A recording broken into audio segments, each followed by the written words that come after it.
مولاي صل وسلم دائما أبدا على حبيبك خير الخلق كلهم. الحمد لله رب العالمين والعاقبة للمتقين والصلاة والسلام على سيد الأنبياء وخاتم المرسلين وعلى آله وأصحابه أجمعين.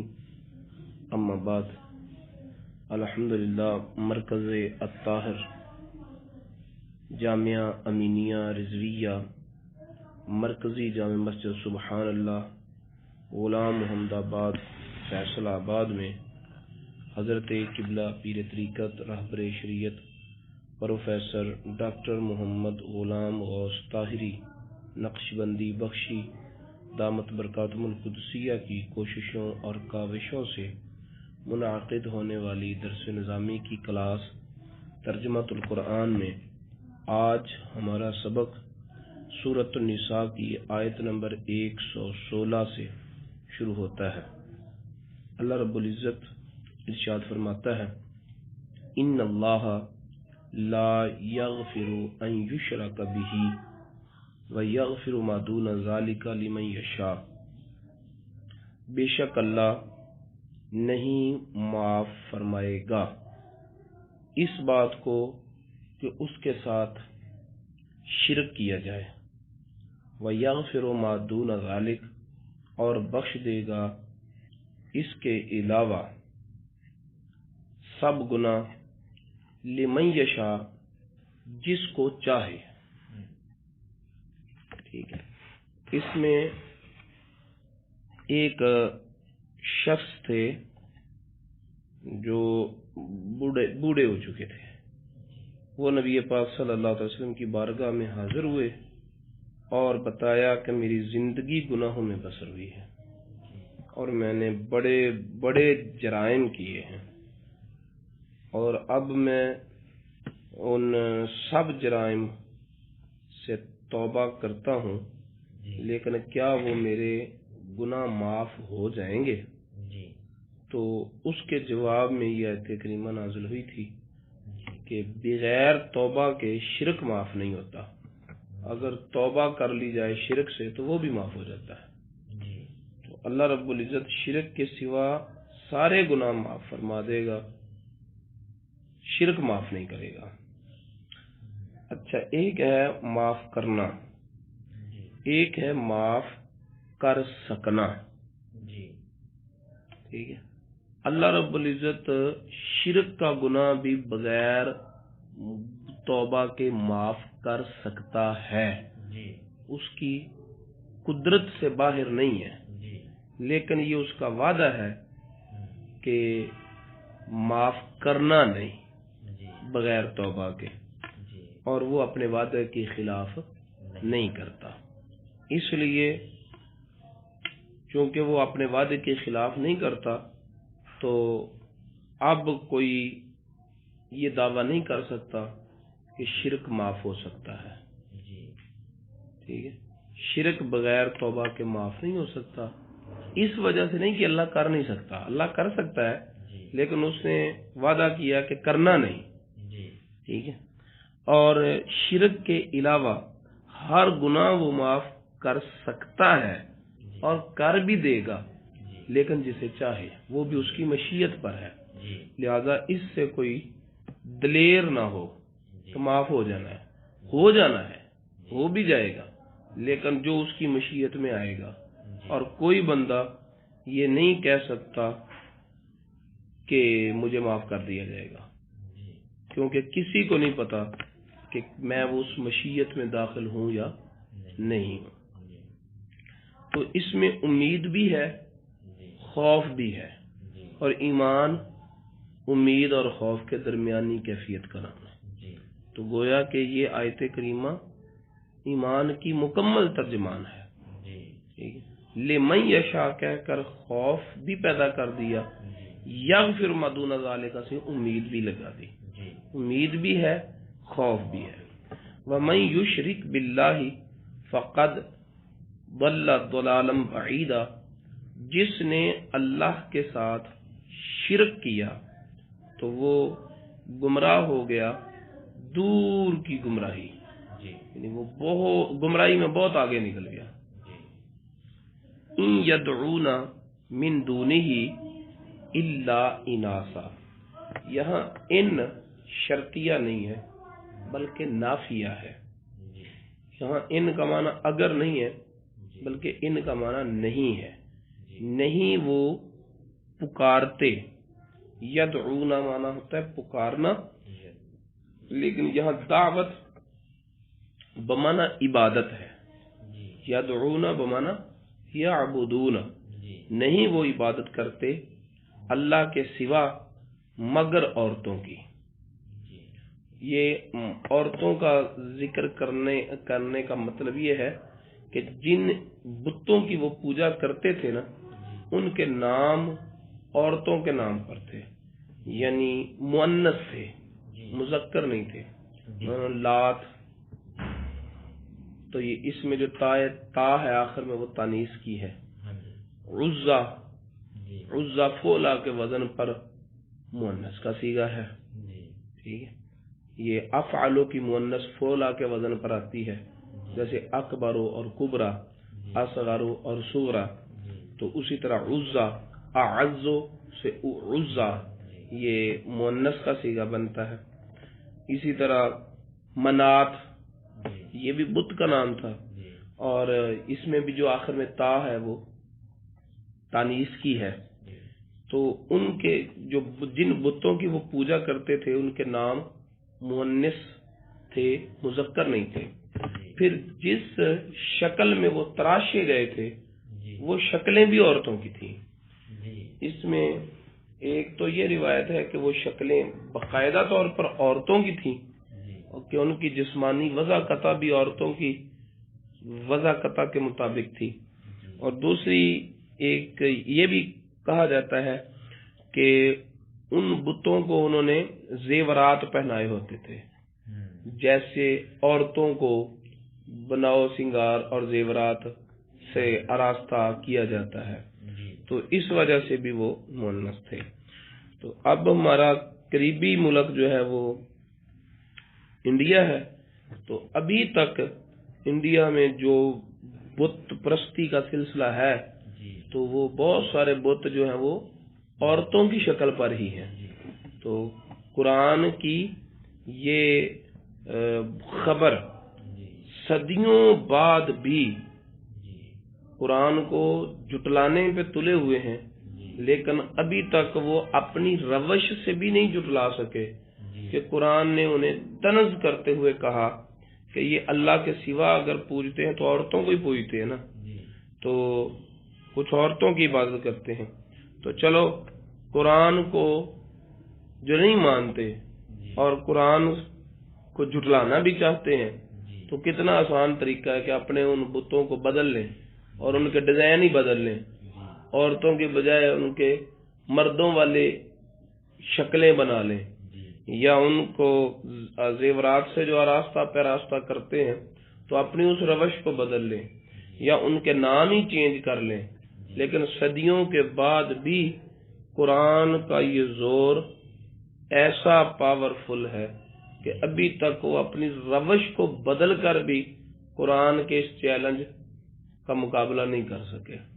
ابھی تک وہ اسی گمراہی اور اسی دلالت میں ہے۔ پھر وہ عورتوں کو مشرک لوگ، عرب کے مشرک ہوں تو ہمارے انڈیا کے مشرک ہوں تو وہ عورتوں کو مردوں کی بنسبت گھٹیا تصور کرتے ہیں، ٹھیک ہے۔ عورتوں یعنی ابھی بھی عورت مرد کے ساتھ برابر پہ بیٹھ کر کھانا نہیں کھا سکتی، یہ ان ہندوؤں اور مشرکوں کا طریقہ ہے، اسلام کا نہیں طریقہ۔ ہمارے بھی اگر ماضی میں چلے جائیں، جب تقسیم ہوئی تھی پاک و ہند کی تو اس کے اثرات ابھی تک ہمارے اندر بڑوں میں رہے کہ مرد عورت کا نام لے کر نہ بلائے، اس کو اپنے برابر نہ بٹھائے، ایک جگہ مل کر کھانا نہ کھائیں، ٹھیک ہے؟ تو اس میں اگر کوئی ایسا کر لیتا تو اللہ جی رن مرید ہو گیا، ٹھیک ہے؟ طرح طرح کے طنز ہوتے، جبکہ نبی پاک صلی اللہ علیہ وسلم حضرت عائشہ صدیقہ رضی اللہ تعالیٰ عنہا کے ساتھ محبت کا یہ عالم تھا کہ پیالے میں پانی پیتے، پہلے پیالہ آپ حضرت عائشہ صدیقہ کو پلاتے اور پھر ان کا جوٹھا وہ خود نوش فرماتے، اور یہ لفظ بھی آئے کہ عائشہ تو نے کہاں منہ رکھ کے پانی پیا تھا، یعنی باقاعدہ اس جگہ پر منہ رکھنا اور یہ عزت دینا اور محبت کے یہ انداز، ازدواجی زندگی کا یہ سلوک اسلام نے ہمیں تعلیم دیا ہے۔ تو یہ فرق جو ہے وہ اسلام نہیں پیدا کرتا، اسلام اتنا گراتا نہیں ہے۔ یہ مشرک لوگوں کی کا طریقہ ہے کہ وہ عورت کو مرد سے حقیر جانتے ہیں اور مرد کے برابر کے حقوق انہیں نہیں دیتے۔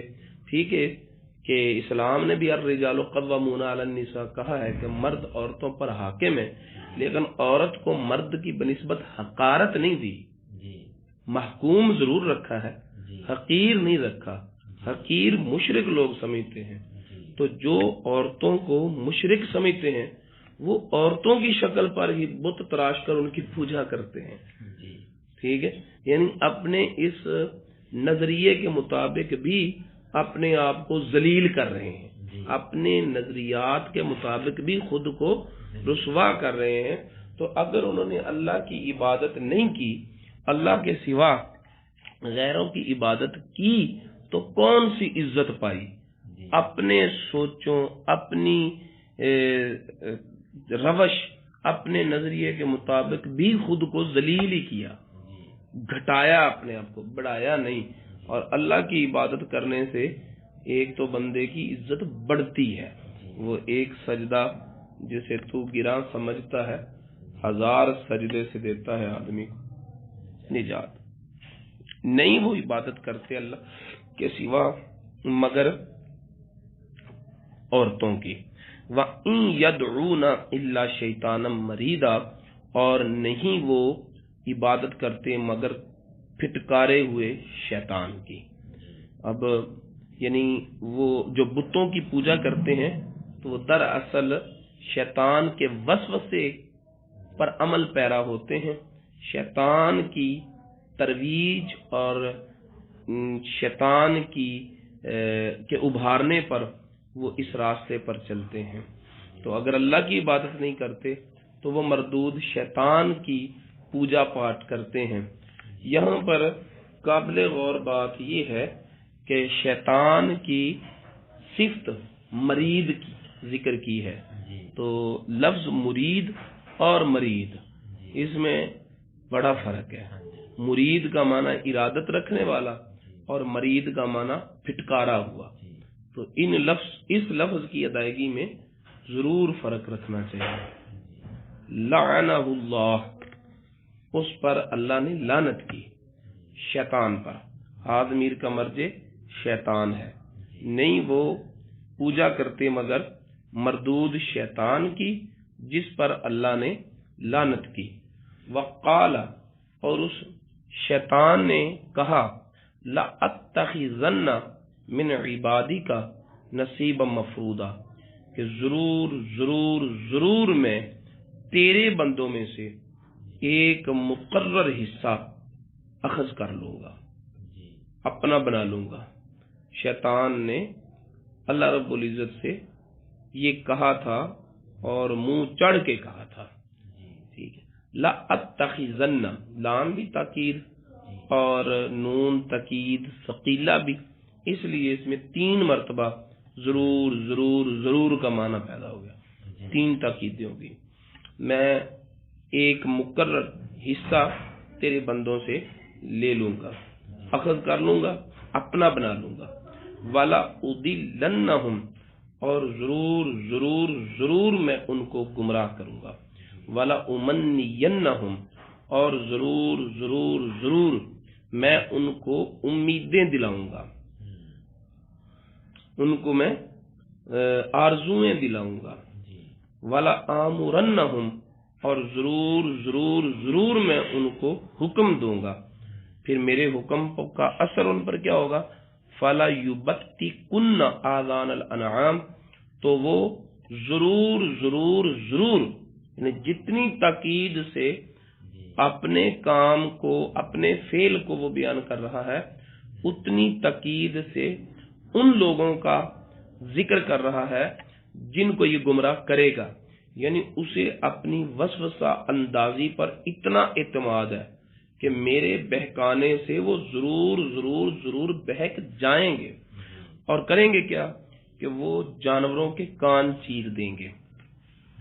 انعام یہ اصل میں ایک اونٹنی جو 5 مرتبہ حاملہ ہو جاتی تو پھر 5ویں مرتبہ نر بچے کو پیدا کرتی، اونٹنی نہیں، اونٹ کو جنم دیتی، تو پھر اس کو بتوں کے نام پر وقف کر دیتے اور اس کے کان چیر دیتے، اور کانوں کا چیرنا اس بات کی علامت ہوتا کہ یہ بتوں کے نام ہو چکی ہے، اور یہ اس کی طرف اشارہ ہے. ٹھیک ہے، ضرور ضرور ضرور وہ چیر دیں گے جانوروں کے کانوں کو، یعنی وہ بتوں کے نام وقف کر دیں گے. یہ اشارہ کان چیرنے کا ذکر کر کے تو اصل میں اس طرف اشارہ دیا ہے کہ وہ بتوں کے نام جانوروں کو کر دیں گے. اسے مقصود کان چیرنا نہیں ہے، کان جانور کا کان چیر دینا ہے تو یہ بھی جانور کو تکلیف دینا، لیکن یہ تکلیف دینا جرم نہیں ہے، جرم ان کو بتوں کے نام کرنا ہے. یہ بات اس کی کر رہا ہے. ورنہ اگر جانور کا کان چیرتے ہیں مشرک لوگ تو اسلام بھی تو اشعار کرتا ہے نا.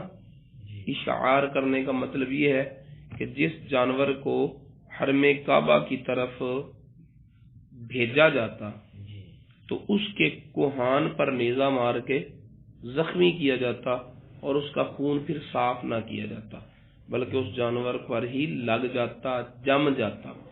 پھر وہ جانور اپنے گھر سے لے کر حرم کعبہ تک سفر کرتا تو راستے میں ہر شخص دیکھ کر پہچان لیتا کہ یہ ہدی ہے، یہ کعبہ کی طرف بھیجا گیا قربانی کا جانور ہے.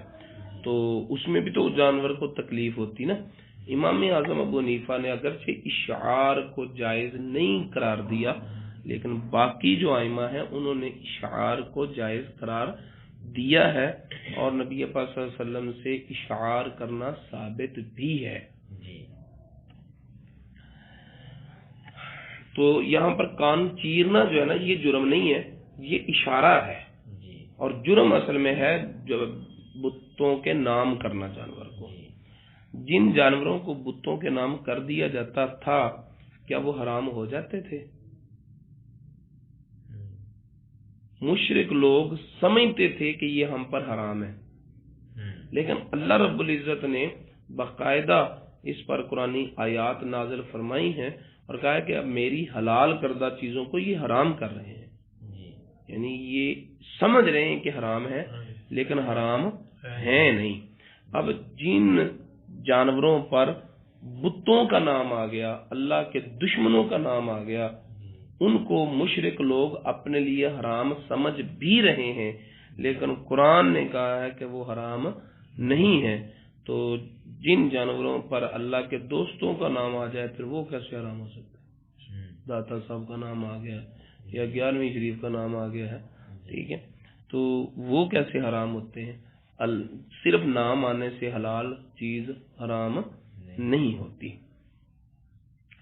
صحابہ کرام نے فتوحات کی اور جن علاقوں کو فتح کیا ان علاقوں میں مندر بھی تھے، بت خانے بھی تھے، تو ان بت خانوں کو گرایا، ان کے بتوں کے نام جو جانور تھے انہیں مال غنیمت بنایا، پھر وہاں جو بتوں کے لیے سونا پڑا ہوا ہوتا تھا مندروں میں تو اس کو بھی مال غنیمت بنایا اور انہیں اپنے استعمال میں لائے. کسی تاریخ کے حصے میں، غزوات میں، بعد کی جنگوں میں کہیں پر بھی یہ چیز نہیں ملتی کہ صحابہ کرام نے ان جانوروں کو الگ کر دیا ہو جو بتوں کے نام پر تھے، کہ چونکہ یہ بتوں کے نام ہو چکے ہیں لہذا یہ حرام ہو چکے ہیں، ان کا نہ دودھ پینا ہے نہ ان کا گوشت کھانا ہے، یہ حرام ہو چکے ہیں. کہیں پر بھی ایسا نہیں ہے.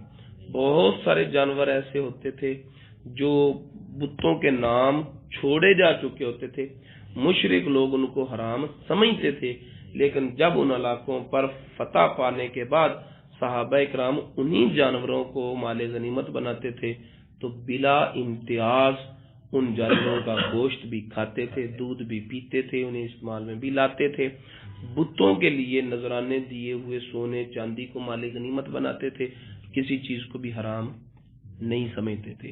تو اگر بتوں کے نام، بتوں کا، اللہ کے دشمنوں کا، اللہ کے ساتھ جن کو شریک ٹھہرایا گیا، ان کا نام آ جانے سے چیز حرام نہیں ہوتی، تو جو اللہ کے محبوب بندے ہیں ان کا نام آنے سے بھی کوئی چیز حلال حرام نہیں ہوتی. حلال حرام کا معیار وہ اللہ اور اللہ کے رسول کے احکامات ہیں. جس کو اللہ رسول نے حلال کیا وہ حلال ہے، جس کو حرام کیا وہ حرام ہے. تو میں ان کو حکم دوں گا، چیر دیں گے جانوروں کے کانوں کو، ولا آمرنہم، اور میں ضرور ضرور ضرور ان کو حکم دوں گا، فلا یغیرن خلق اللہ، تو وہ اللہ کی تخلیق کو بدل دیں گے.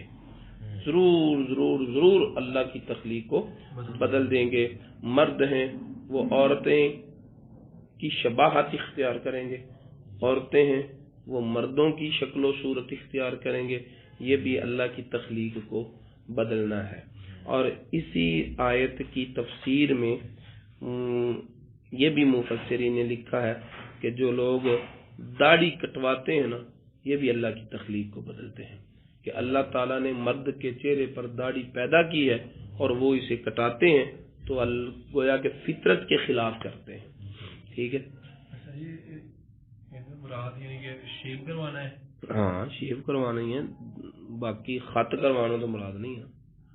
جس چیز کو کا حکم ہے باقاعدہ، خذوا زینتکم عند کل مسجد، کہ اپنی خوبصورتی کو اختیار کرو. وہاں زینت سے مراد لباس ہے، لیکن لفظوں میں اتنی گنجائش ہے کہ وہاں پر مراد لیا جا سکے. اس کے علاوہ مولانا ظفر بندیالوی صاحب نے داڑھی شریف کے بارے میں لکھا تھا تھیسس، مقالہ، مضمون، تو اس میں انہوں نے حوالہ دیا تھا کہ حضرت ابو قحافہ، ابو بکر صدیق رضی اللہ تعالیٰ کے والد محترم، ان کے چہرے پر بہت زیادہ بال تھے، تو نبی پاک صلی اللہ علیہ وسلم نے انہیں حکم دیا تھا کہ ان بالوں کو کم کرو، اور جو یہ چہرے پر بدنما بال ہیں ان کو نوچ ڈالو. تو خط کروانے کا ثبوت انہوں نے اس روایت سے دیا تھا. تو یہ تو مطلب نہیں ہے کہ داڑھی شریف اس انداز میں رکھیں کہ دیکھنے والا سمجھے کہ یہ کیا چیز ہے. انسانی وضع خطا میں قباحت تو نہیں آنی چاہیے، لیکن داڑھی شریف کو بالکل ختم کر دینا، کٹوا دینا، یہ بھی تغییر خلق اللہ ہے، اللہ کی تخلیق کو بدلنا ہے. وَمَن يَتَّخِذِ الشَّيْطَانَ وَلِيًّا مِّن دُونِ اللَّهِ، اور جو کوئی شیطان کو دوست بناتا ہے اللہ کو چھوڑ کر، فَقَدْ خَسِرَ خُسْرَانًا مُبِينًا، تو وہ کھلی گمراہی میں مبتلا ہو جاتا ہے. يَعِدُهُمْ وَيُمَنِّيهِمْ، وہ ان سے وعدے کرتا ہے شیطان اپنے دوستوں سے. جو لوگ شیطان کو دوست بناتے ہیں تو شیطان ان کو وعدے دیتا ہے جھوٹے. وَيُمَنِّيهِمْ، اور انہیں آرزویں دلاتا ہے. وَمَا يَعِدُهُمُ الشَّيْطَانُ إِلَّا غُرُورًا، اور ان کو نہیں دیتا شیطان وعدے مگر دھوکے کے، دھوکے میں ڈالنے کے وعدے دیتا ہے. ان وعدوں کی تکمیل نہیں ہوتی اور ان آرزوؤں کو بھی پورا ہونا نصیب نہیں ہوتا. اولئک مأواہم جہنم، ان لوگوں کا ٹھکانہ دوزخ ہے جو شیطان کو دوست بناتے ہیں. ولا یجدون عنہا محیصا، اور وہ دوزخ سے نجات اور چھٹکارا نہیں پا سکیں گے. والذین آمنوا وعملوا الصالحات، وہ لوگ جو ایمان لائے اور انہوں نے نیک اعمال کیے، سندخلہم جنات، تو ان قریب ہم ان کو داخل کریں گے جنتوں میں، باغات میں، تجری من تحتها الانہار، بہتی ہیں جن کے نیچے نہریں، خالدین فیہا ابدا، ہمیشہ ہمیشہ وہ ان باغات میں رہیں گے. وعد اللہ حقا، اللہ کا وعدہ سچا ہے. ومن اصدق من اللہ قیلا، اور بات کرنے کے اعتبار سے اللہ سے بڑھ کر کون سچا ہے؟ من اصدق، کون زیادہ سچا ہے؟ من اللہ، اللہ سے، قیلا، بات کرنے کے اعتبار سے. لیس بامانیکم ولا امانی اہل الکتاب، فیصلہ تمہاری باتوں پر نہیں ہے اور نہ ہی یہود و نصارہ کی باتوں پر ہے. من یعمل سوءا یجز بہ، جو کوئی بھی برائی کرے گا اس کو اس برائی کا بدلہ دیا جائے گا. ولا یجد لہ من دون اللہ ولیا ولا نصیرا، اور وہ نہیں پائے گا اپنے لیے اللہ کے سوا کوئی مددگار اور نہ کوئی دوست، کوئی حمایتی نہیں پائے گا. ومن یعمل من الصالحات من ذکر او انثی، اور جو کرے گا نیک اعمال، مرد ہو یا عورت، وہو مؤمن، ہو وہ مومن، فاولئک یدخلون الجنۃ، تو وہ سب داخل ہوں گے جنت میں. ولا یظلمون نقیرا، اور وہ نہیں ظلم کیے جائیں گے تل بھر بھی. نقیرہ کھجور کی گٹلی ہوتی ہے نا، جہاں سے کھجور کی گٹلی جو ہے وہ مل رہی ہوتی ہے، ایک لکیر سی بنی ہوتی ہے، اس میں ایک بریک سا دھاگا ہوتا ہے، اس کو نقیر کہتے ہیں. تو پھر عربی زبان میں کسی بھی چیز کے چھوٹے پن کو ظاہر کرنے کے لیے نقیر کا لفظ بولا جاتا ہے. اور ہم کسی بھی چھوٹی سے چھوٹی چیز کا احاطہ کرنے کے لیے تل کا لفظ بولتے ہیں. تل دھرنے کو جگہ نہیں تھی، تل بھر بھی ظلم نہیں کیا جائے گا، تو ہم تل کو بطور کہاوت لیتے ہیں. اور ادھر نقیر کو، حالانکہ اس کا لفظی معنی جو ہے نا وہ تل ایک کھانے والی چیز کا نام ہے جس کا شمار فروٹ میں ہوتا ہے، ٹھیک ہے، خشکی میوہ جات میں ہوتا ہے، اور چھوٹائی میں اس کو مثال کے طور پر لیا جاتا ہے. اور عربی میں کھجور کے اس دھاگے کو کسی چیز کے چھوٹے پن کو ظاہر کرنے کے لیے وہ لفظ بولا جاتا ہے اور بطور کہاوت اسے لیا جاتا ہے. تو تل بھر ظلم ان پر نہیں کیا جائے گا. ومن احسن دینا ممن اسلم وجہہ للہ وہو محسن، اور کون ہے زیادہ حسین دین کے اعتبار سے، یعنی کس کا دین زیادہ اچھا ہے، ممن اسلم، اس سے جس نے جھکا دیا اپنا چہرہ اللہ کے لیے، وہو محسن، اس حال میں کہ وہ مرتبہ احسان کو پانے والا ہے یا وہ نیکی کی نیت رکھنے والا ہے، اخلاص کا پیکر ہے، دل میں اخلاص کی دولت رکھتے ہوئے وہ اپنے جبین نیاز کو اللہ کے حضور جھکا دیا جس نے. واتبع ملت ابراہیم حنیفہ، اور اس نے پیروی کی حضرت ابراہیم علیہ السلام کی ملت کی، وہ حضرت ابراہیم علیہ السلام جو ہر باطل سے کٹے ہوئے حق کی طرف مائل تھے. اور اس میں اشارہ ہے حضور نبی پاک صلی اللہ علیہ وسلم کی طرف کہ اسلم وجہ للہ، وہ رسول اللہ صلی اللہ علیہ وسلم ہیں، اور اتبع ملت ابراہیم حنیفہ، جس نے ابراہیم علیہ السلام کی ملت کی اتباع کی وہ بھی رسول اللہ صلی اللہ علیہ وسلم ہی ہے. تو بتایا، کہنا یہ مقصود ہے کہ رسول اللہ صلی اللہ علیہ وسلم سے کے دین سے بڑھ کر کس کا دین بہتر ہے. یعنی رسول اللہ صلی اللہ علیہ وسلم کے علاوہ جب آپ تشریف لے آئے تو آپ کے دین سے ہٹ کر کوئی بھی دین باعث نجات نہیں ہے اور نہ ہی اللہ تعالیٰ کی بارگاہ میں قبولیت پانے والا ہے۔ واتخذ اللہ ابراہیم خلیلا، اور اللہ نے ابراہیم علیہ السلام کو اپنا خلیل بنایا۔ وَلِلَّهِ مَا فِي السَّمَاوَاتِ وَمَا فِي الْأَرْضِ، اور اللہ ہی کے لیے ہے جو کچھ آسمانوں میں ہے اور جو کچھ زمین میں ہے۔ وَكَانَ اللَّهُ بِكُلِّ شَيْءٍ مُحِيطًا، اور اللہ تعالی ہر شے کا احاطہ کرنے والا ہے۔ صدق اللہ العلی العظیم۔ مولاي صل وسلم دائما أبدا على حبيبك خير الخلق كلهم